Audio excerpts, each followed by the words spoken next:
If we are willing to accept that every poem is a metaphor, or at least can be read as a metaphor, the poem that we have today may, um, I won't say surprise, I won't say shock. I think that those are sort of clickbaity type words, but will sort of ruffle you perhaps if we take it the direction that I want to take it. Welcome to Strip Coverlet, where we squeeze the bigger picture out of literature. I am Adrian Ford, and we are here for another poetry discussion, which will appear, of course, in the poetry discussion playlist here on the channel, now cruising towards 750 videos strong. So, what are we 700?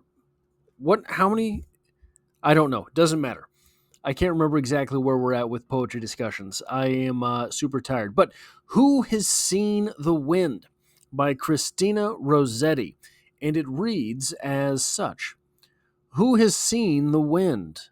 Neither I nor you, but when the leaves hang trembling, the wind is passing through. Who has seen the wind? Neither you nor I, but when the trees bow down their heads, the wind is passing by. Now, I think that this is a poem that can be interpreted in all sorts of ways. First off, I think the observation needs to be made that it's a very simple poem. It's a poem that is in and out, quick, like the wind, but almost childlike in its simplicity.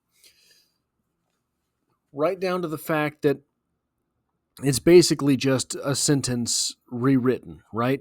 Who has seen the wind? Who has seen the wind? Neither I nor you, neither you nor I. That's all the same statement.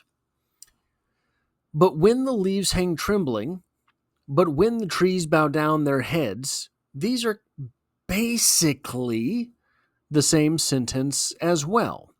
The wind is passing through, the wind is passing by.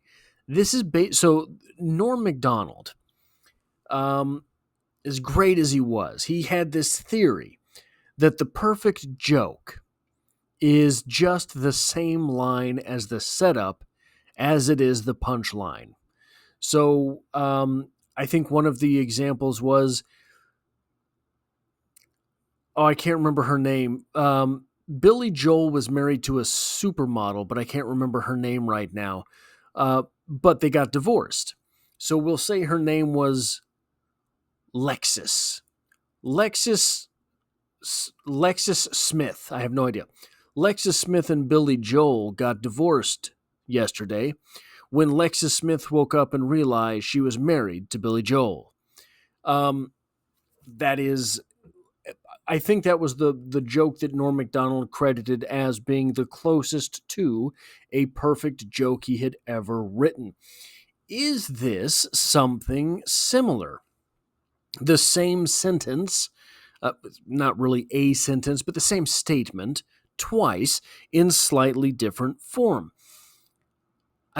I don't know that I can go that far, but I think that what it does is that it sets you up for a sucker punch, which is the interpretation of what this poem means. What does the poem mean? What is the wind? That's where the sort of that is where the interpretation hinges in this poem. What is the wind?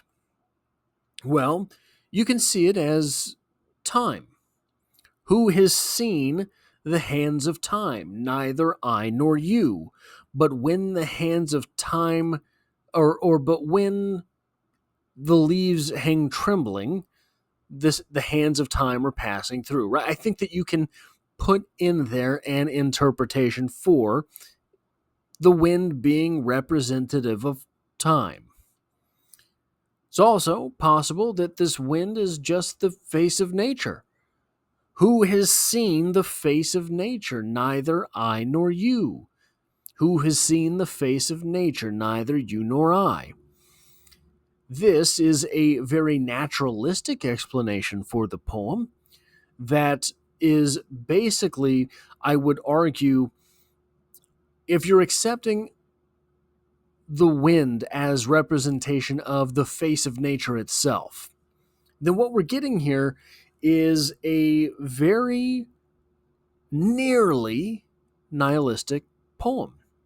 If this is just nature, then all there is the sort of perpetuation of nature. It's sort of a nihilistic naturalist poem, which is maybe a movement, right?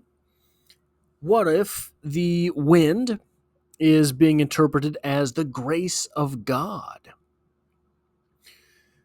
Have you seen the grace of who has seen the grace of God? Neither I nor you. But when the leaves hang trembling, the grace of God is passing through. It could be interpreted as something like that, something that is unseen but still very powerful, right?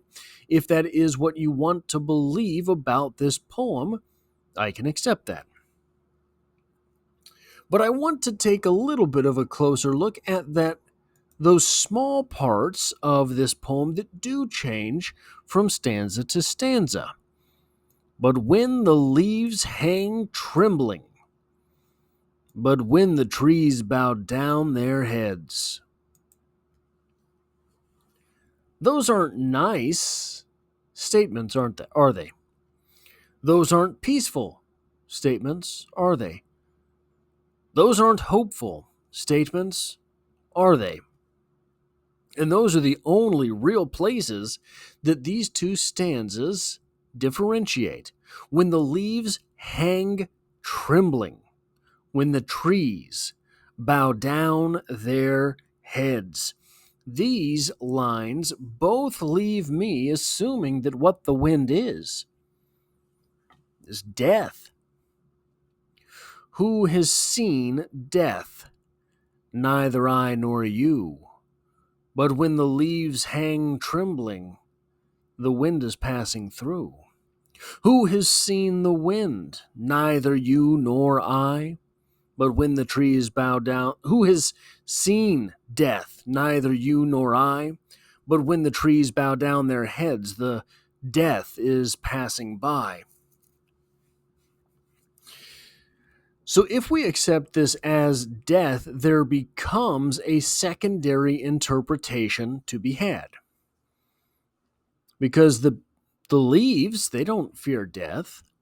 The trees, they don't fear death.